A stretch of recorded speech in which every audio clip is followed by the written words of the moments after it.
to Creative Genius, the 21-day series where we are going to unlock your creative freedom, your creative joy, and your creative magic. Hi, and welcome to day 13 of Creative Genius.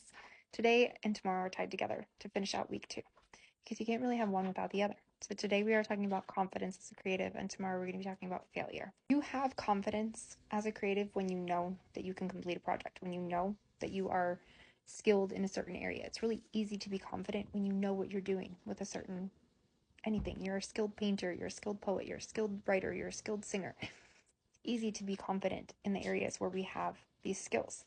You're a beginner at something. The confidence comes from knowing you're going to be consistent and knowing you're going to get better and knowing things are going to get easier and knowing that skill is something that's built over time. So you don't have to be confident in doing it well, but you get to be confident in that you're going to get better. Confidence is really much easier as a person when you like who you are. So the prerequisite for confidence, honestly, it's not ego in the way that we think about ego, in the way of you're better than anybody else. It's confidence in the way of you've built a foundation with yourself where you have got you. And when you look in the mirror, that is the person that you are proud to see looking back at you. When you are showing up for your creativity, when you're showing up for your art, when you're showing up for yourself, when you're showing up for your life, that is a person that you are glad to spend time with. When you get to the end of the road, when you are talking to your 80-year-old self, 90-year-old self, 100-year-old self, if you could imagine having a conversation with them right now, today, looking back on the life you're creating, looking back on what you're doing, looking back on who you are, is that somebody that you are really proud to have spent a lifetime with? That's who you're going to end up with.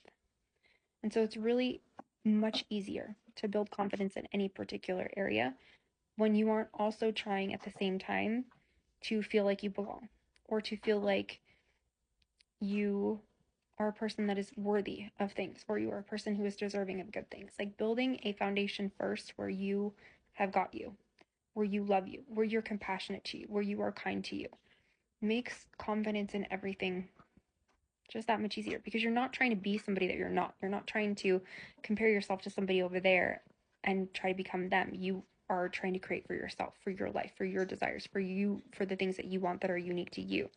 And even if we have moments where we're jealous of something that somebody has, it's because it's pointing us in that direction. There's something over there I need to see. There's something that I would like to have. There's something that I would like to experience over that way. Happy with who you are. That doesn't mean that you're perfect. We've talked about perfection. That's not attainable, but it means you're accountable. It means that you're somebody who can make mistakes, and that's why tomorrow we're going to talk about what it means to fail as a creative, because every successful human being on the planet, failure is a part of the journey. So we're going to talk about that. So this one's going to be really short today, because your assignment is to just get really honest about the places where you feel comfortable with yourself and the places that you don't.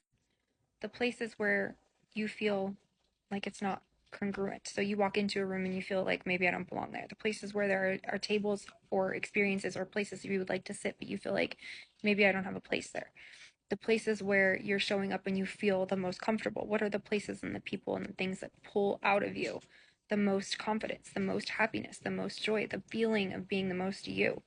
And how can you practice that feeling and bring it with you everywhere else? How can you practice congruence in every room you're in so that you feel like you? And this all ties back to the subconscious and your nervous system in your body and where you feel the most like you and what your belief systems are about who you are and what you deserve and what's your story and what's your identity.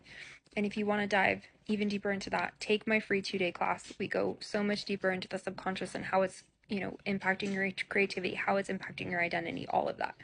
But for today, I just want you to start noticing in your life when you go to the grocery store, when you go to your kids' school, when you go to your art table, when you go to write or create or whatever, when you go to work, when you go wherever it is. Where are the places you feel like you, and where are the places you start noticing yourself change or hold back because you don't necessarily believe that you belong there? And how can you start building congruence into every space you enter so that you are just you? You are the most confident version of you, not because you're perfect, but because you've got you and because you like who you are. And from there, you can create absolutely anything. the sky is the limit. I'll see you tomorrow.